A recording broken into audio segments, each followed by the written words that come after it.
Hi guys, welcome to Short Skirts and Sarcasm. I'm Caroline, and today this video is about my September TBR. I have 10 books on here and I will take you through them in alphabetical order. And the first one is As Good as Dead by Holly Jackson, and this is the third book in the A Good Girl's Guide to Murder series, a YA thriller. And I pre-ordered this and now I have it, so I'm so pumped to read it. And this still follows Pippa, the main character, and she's solved a few cases, but now she has a stalker. And she investigates this and ties the stalker to a local serial killer. This is supposed to be a small town, and I'm not sure how it has like so much high profile crime.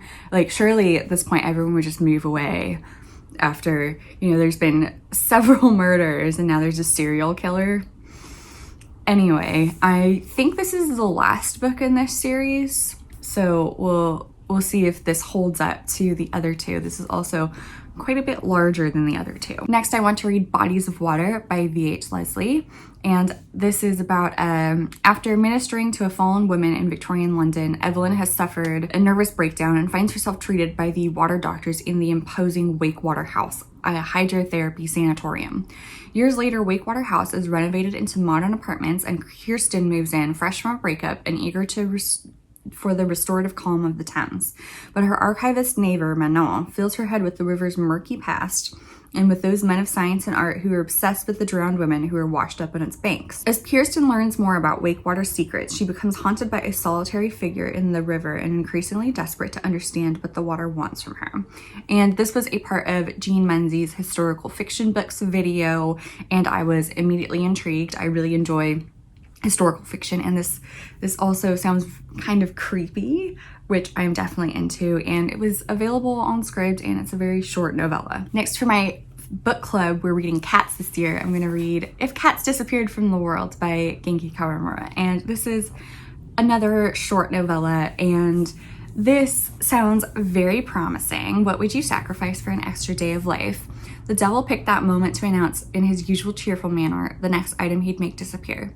I couldn't think about anything anymore, so I said yes, just like that. At that point, I thought the thought that it could happen to my cat Cabbage had never crossed my mind. So in a deal with the devil, the main character wishes for something to disappear, and that is cats, and it has a ripple effect in his life. And I really enjoy the Japanese novella tradition of, you know, cat books and cat imagery. So I've been wanting to read this for quite a while, and I'm so excited. I bought this, I think, last year, and I'm finally now getting to it. Then I want to read Mrs. England by Stacey Halls. She's the author of The Foundling, as this unremovable sticker likes to remind me. Why do publishers do this? I don't know.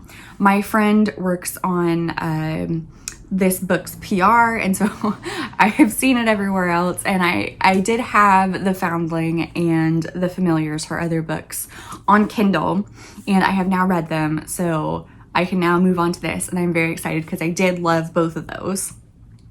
And it also seems to have like a creepy vibe, and it's also historical fiction. And this is also just a beautiful edition with really pretty end papers. And a nice spine. West Yorkshire, 1904. When newly graduated nurse Ruby May takes a position looking after the children of Charles and Lily in England, a wealthy couple from a powerful dynasty of mill owners, she hopes it will be the fresh start she needs. But as she adapts to life at the isolated Hardcastle house, it becomes clear that there's something not quite right about the beautiful, mysterious Mrs. England. Distant and withdrawn, Lillian shows little interest in her children or charming husband, and is far from the angel of the house Ruby was expecting. As the warm, vivacious Charles welcomes Ruby into the family, a series of strange events forces her to question everything she thought she knew. Ostracized by the servants and feeling increasingly uneasy when her sister stops writing with news from home, Ruby must face her demons in order to prevent history from repeating itself. After all, there's no such thing as the perfect family, and she should know. I'm so pumped. Next, I have a NetGalley e-arc, and that is The Dust Never Settles by Karina Licorice Quinn. And Anais Echeverria is returning to Lima to sell her ancestral home, the notorious Yellow House that looms over the sprawling capital city below, its history woven into the fabric of the city. But concealed within its walls are specters from the past that demand her attention and echoing voices of the family who lived in this grand home, and the injustices on which both the country and the house were built. In Lima, where elapsed time coats every surface like a layer of fine dust, these ghosts will not rest until the sins of the past are atoned for. And while Anais comes to term with her history, the present threatens to overwhelm her. Pregnant, nervous, and alone, she begins an uneasy homecoming soon becomes a reckoning with secrets that refuse to stay buried. So this again sounds kind of creepy, and at least not entirely, but kind of historical fiction, which I'm seeing a theme here: creepy historical fiction. I'm not mad about it. And then another book with a link to Jean Menzies. This is her first fiction book, and I did pre-order this on Kindle and it's now come in, so I am free to read it. I really enjoyed Jean's videos. She has a lot of great recommendations, so I am sure that I will also like this book that she's written, and it's a fantasy that features libraries and dragons, and I like both of those things, so I'm sure it can't go wrong. And the blurb is, when she unwittingly awakens a sleeping dragon's egg, Adaria is thrust into unfamiliar territory. Never having dreamed of dragons, she is forced to seek out guidance from the exhilarating Isla, the last direct descendant of the royal family and companion to a century-old dragon. Together they must navigate the surprises to come, for beyond the prospect of a newborn dragon, Albion is about to face a dangerous conspiracy that threatens the peace of their realm. So this is set at a university, and Jean describes it as the opposite of grim dark, which I'm really looking forward to a story with dragons that isn't, you know, kind of grim dark. So I am really, really looking forward to this. I'm sure I went to Jean's like virtual book launch. She did a YouTube live and she did a reading from this book, and it sounded like the first chapter already sounded really good. So I'm already drawn in. I'm already hooked. So I will let you know how I get on with this. Another historical fiction book, The Island of Missing Trees by Edith Shafak. And this is my favorite author, and this is her newest book. And I am kind of sad that this edition does not match the other books like previously published by Penguin. Like, these are all still published by Penguin, and I'm not sure why a few books ago they changed the design of her books. So now the new books don't match the editions of the old books, and it really grates on me. But this book looks very promising. I'm excited. It's set in Cyprus, and it is a romance between someone from the Turkish half of it and someone from the Greek half of it.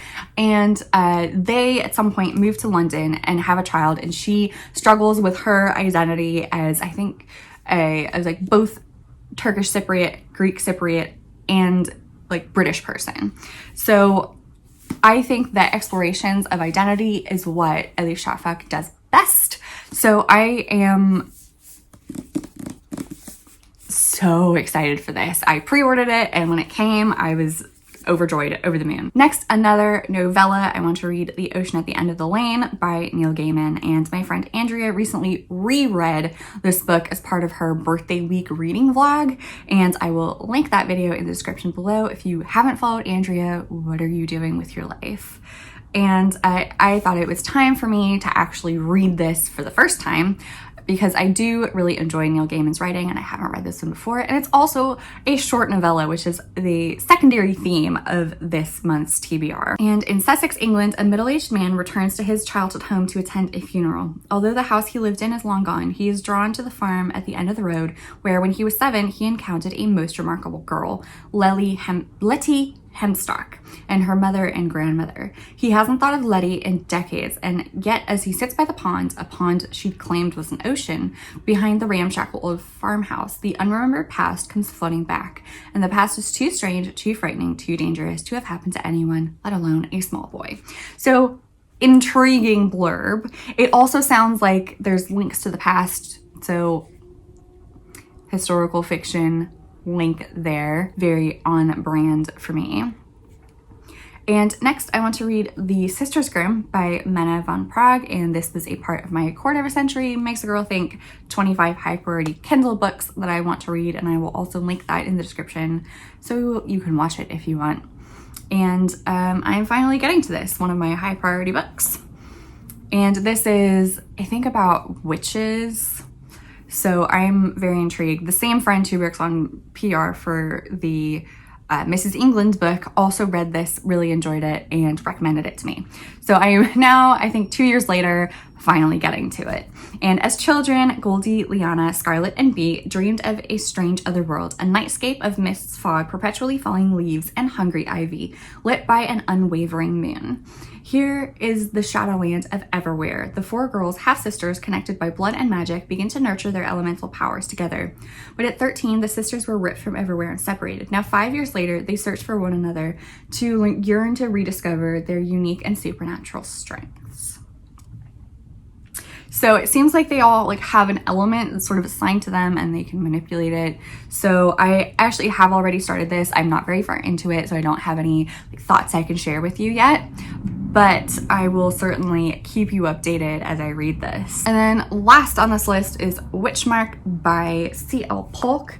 And this is a book that my pen pal recommended to me. It's the same pen pal that I,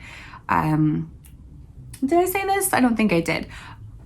When I bought Mrs. England, I bought 2 copies, one for me, one for my pen pal. And I sent it to her. I don't think it's arrived yet because the mail is very slow.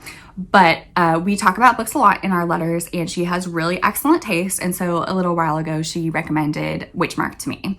And I was indeed very intrigued. And this is the first in a series, I think. Really grateful that I get to have really interesting and cool pen pals who expose me to new and exciting books, because I don't think I would have come across this just in my everyday life. In an original world reminiscent of Edwardian England, in the shadow of a world war, cabals of noble families use their unique magical gifts to control the fates of nations, while one young man seeks to live a life of his own. So this isn't quite historical fiction because it's not actually Edwardian England, it's just reminiscent of Edwardian England, but it does seem to have a historical fiction vibe, even though it's technically not historical fiction. So, I mean, I think I put together a TBR that really fits well together, and I'm so excited to get started. And to stick around and learn what I think of these books, you can like this video and subscribe, and also follow me on social media. All my links are in the description, and I will see you next time. Bye, guys.